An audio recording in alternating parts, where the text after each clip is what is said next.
টঙ্গিতে গিয়ে গার্মেন্টসে কাজ করে, অনেকেই আছে আমার সঙ্গে দেখা করে, ঠিক না? আমরা ঠাকুর কাছে করতে চাই, এখানে আমরা ফ্যাক্টরি করবো, আমাদের ছেলেরা এখানে পড়াশোনা করবে, সেই জন্য সেই নেতৃত্ব দরকার আছে। আপনারা যদি আমাকে ভোট দিয়ে নির্বাচিত করতে পারেন, আমাদের সরকার যদি আমরা গঠন করতে পারি, আল্লাহর হুকুমে আপনার দোয়ায় আমি ভালো জায়গায় থাকবো, যেখানে আমি কলকারখানাগুলো তৈরি করতে পারবো। আপনার দোয়াতে আমি এই অঞ্চলকে একটা আপনার কৃষির একটা উন্নত জায়গায় পরিণত করতে পারবো। তা আমাদের সব কৃষিজীবী মানুষ, তাই না? এই কাজগুলো আমি করতে চাই। সবচেয়ে বড় কথা আমার হিন্দু ভাই বোনদের জন্য বলতে চাই, আপনারা নিরাপত্তা অভাব বোধ করবেন না।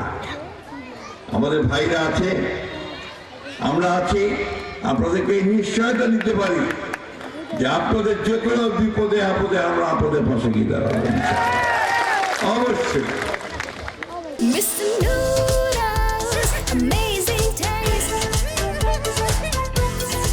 এবং একইভাবে আমাদের সব ভাইরা হিন্দু মুসলমান একজোট হয়ে আমরা আমাদের দেশকে সামনের দিকে নিয়ে যাব। সবাই একমত তো নাকি ভাই? এটা আপনাদের কাছে আমার শেষ নির্বাচন হিসেবে আপনাদের কাছে আমি সেটা একটা চাচ্ছি আপনাদের কাছে। আমাদের জাফরুল্লাহ সাহেব মেডিকেল কলেজ চাই, আমরা চাই মেডিকেল কলেজ।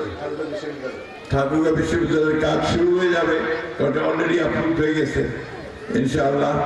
কিন্তু আমি জোর দিই আপনার কলকারখানার দিকে, আমি জোর দিই মানুষের কর্মসংস্থানের দিকে, আমি জোর দিই কৃষির দিকে, কারণ ওটা আমার আয় বাড়াবে, আমার শক্তি বাড়াবে, তাই না? ইনশাআল্লাহ আমার যদি অর্থনৈতিক শক্তি বাড়ে, তাহলে কৃষি, আমার মেডিকেল কলেজে হবে, ইউনিভার্সিটি হবে, ইঞ্জিনিয়ারিং কলেজ হবে, আর ঠাকুরগাঁও এয়ারপোর্টটাও হবে। ঠিক আছে? আমরা ইনশাআল্লাহ দোয়া করবেন আপনারা, আমরা যেন সঠিকভাবে সৎ পথে চলতে পারি এবং এলাকার মানুষের জন্য কাজ করতে পারি। আমার একটা কথা আপনাকে আবার বলতে চাই, আপনারা অসৎ মানুষকে সমর্থন করবেন না, এটা করবেন না, আর সেটাকে বাধা দিবেন। আমরা অসৎ পথে যেতে চাই না, সৎ পথে যেতে চাই, সঠিক পথে যেতে চাই।